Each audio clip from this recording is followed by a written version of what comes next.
pessoal, aqui é o Eduardo, sejam bem-vindos ao Apenas um Trekker. Nesse vídeo eu vou falar sobre Star Trek, igualdade e a verdadeira liberdade. Então fica ligado aí que esse vídeo vai ser bem legal. Tá no ar o Apenas um Trekker.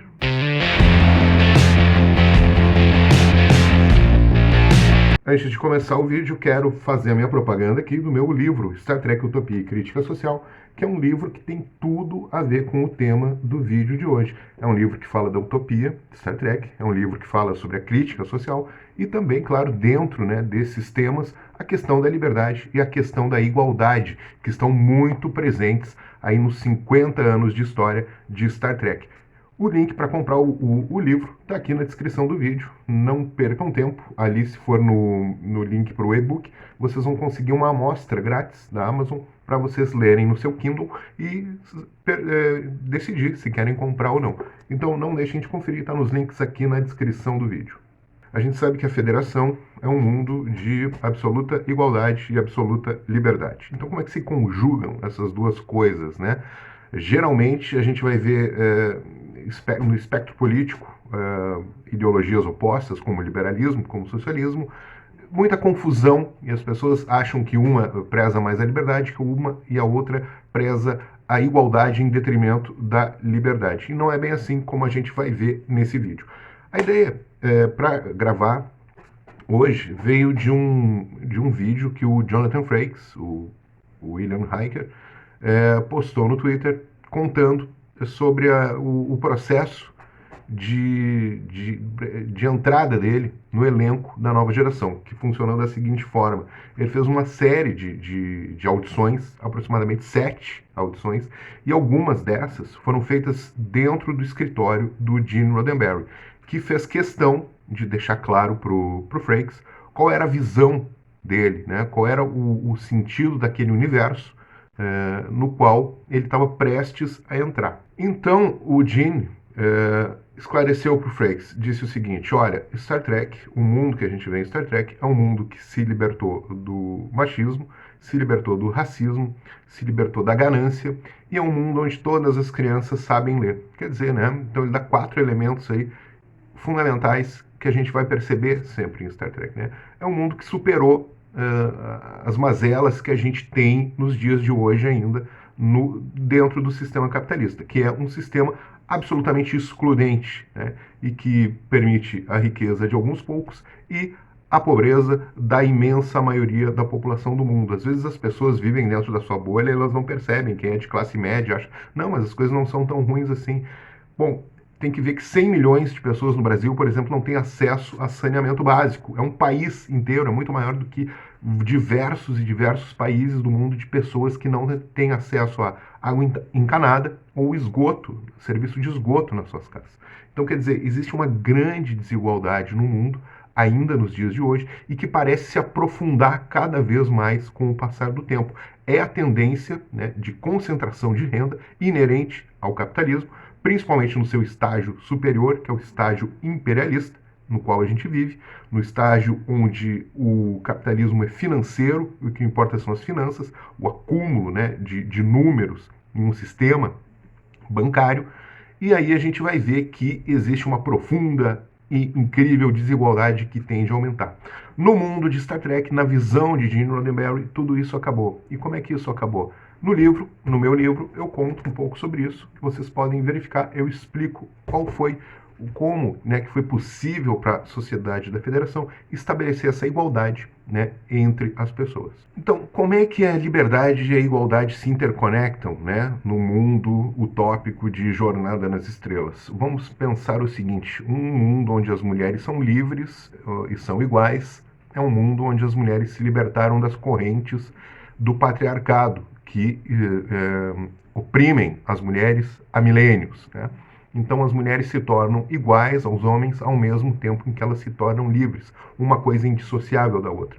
Um mundo sem racismo também é um mundo de igualdade e de liberdade. É um mundo onde os negros conseguem finalmente se tornarem iguais aos brancos, algo que não existe já há séculos, desde o início do período dos grandes descobrimentos, quando se criou essa questão, essa divisão, né, entre brancos e negros pela cor da pele, a escravidão racial, que permanece até os dias de hoje. Então os negros se libertando dessa escravidão que ainda existe sob outras formas, né, eles estão se tornando ao mesmo tempo iguais e ao mesmo tempo livres. Um mundo sem fome, que é um mundo que é descrito pelo Gene Roddenberry como o mundo da federação.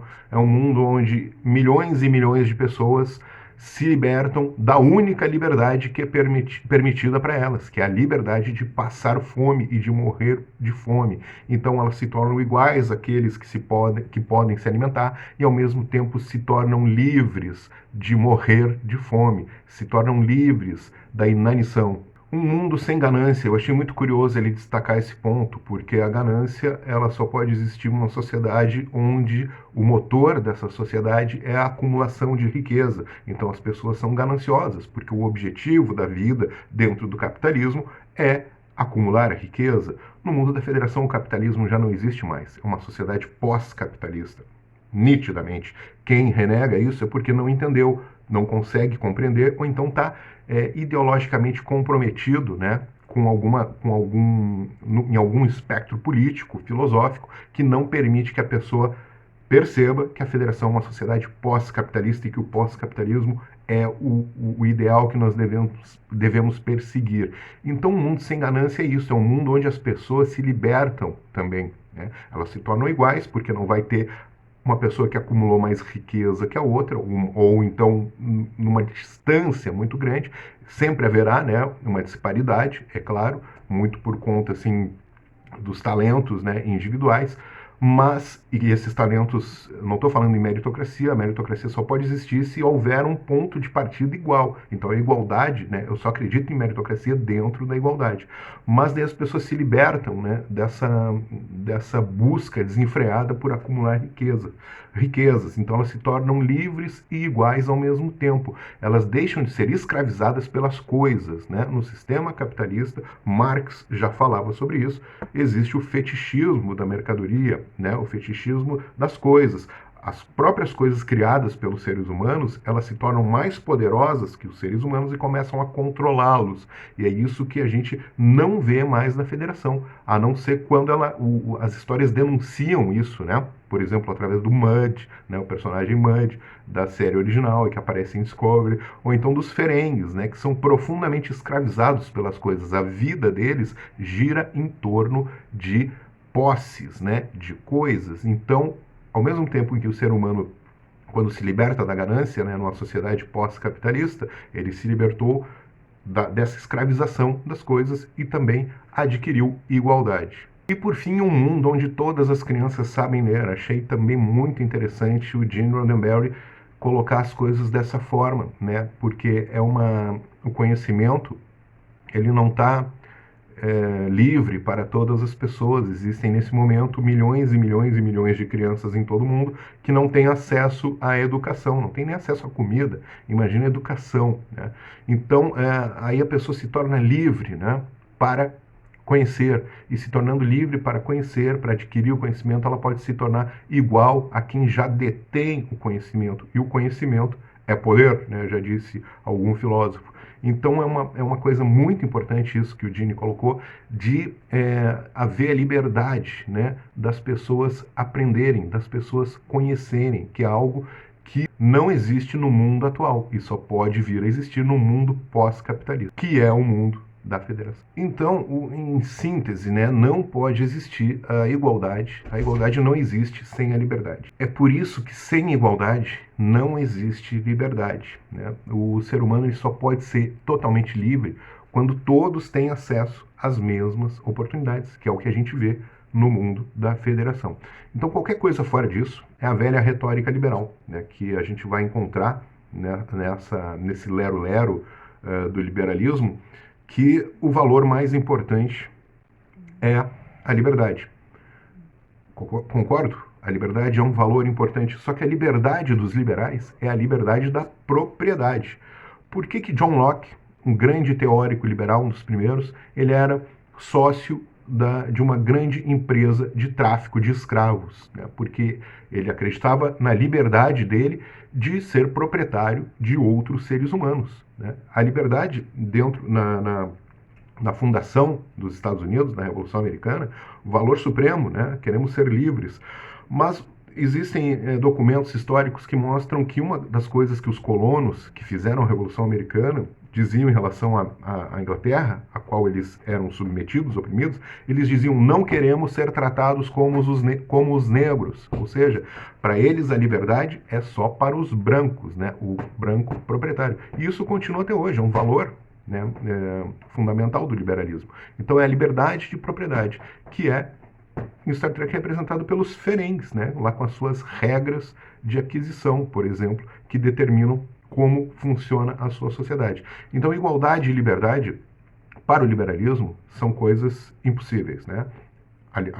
A igualdade existe somente para uma comunidade de brancos livres, né, ou de países de primeiro mundo, que são livres, enquanto o mundo inteiro, o restante do mundo inteiro, é escravizado.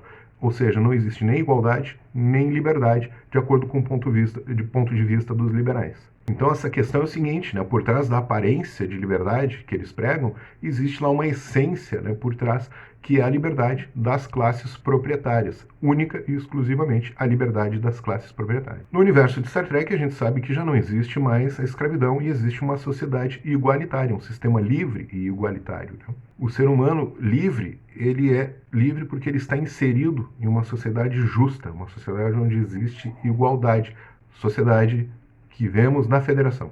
Marx já alertava que o reino da liberdade só inicia quando cessa o reino da necessidade.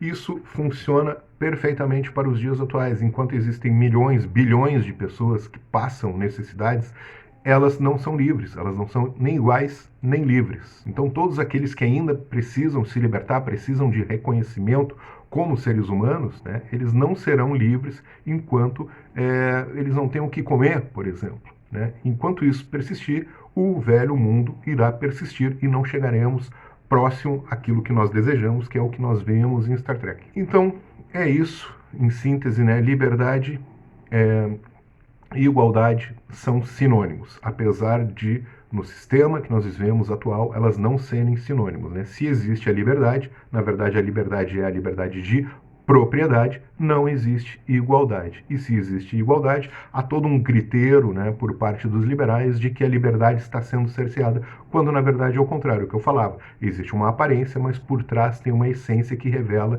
as verdadeiras intenções. O Jonathan Frakes, para fechar, ficou profundamente impactado pela fala do Gene Roddenberry, e ele entrou em Star Trek sabendo como era aquele mundo e concordando com ele, como a gente pode conferir nos seus posicionamentos, sempre a favor da liberdade e da igualdade que a gente vê pelas coisas que ele fala, pelas coisas que ele posta no Twitter. Em síntese, em Star Trek a gente vê a igualdade e a gente vê a verdadeira liberdade, não a liberdade que é pregada pelos liberais, mas a liberdade que se aproxima do socialismo, a liberdade a qual os socialistas e os comunistas defendem, que está intimamente conectada com a igualdade. Pessoal, espero que vocês tenham gostado do vídeo. Uma vida longa e próspera a todos. Tchau.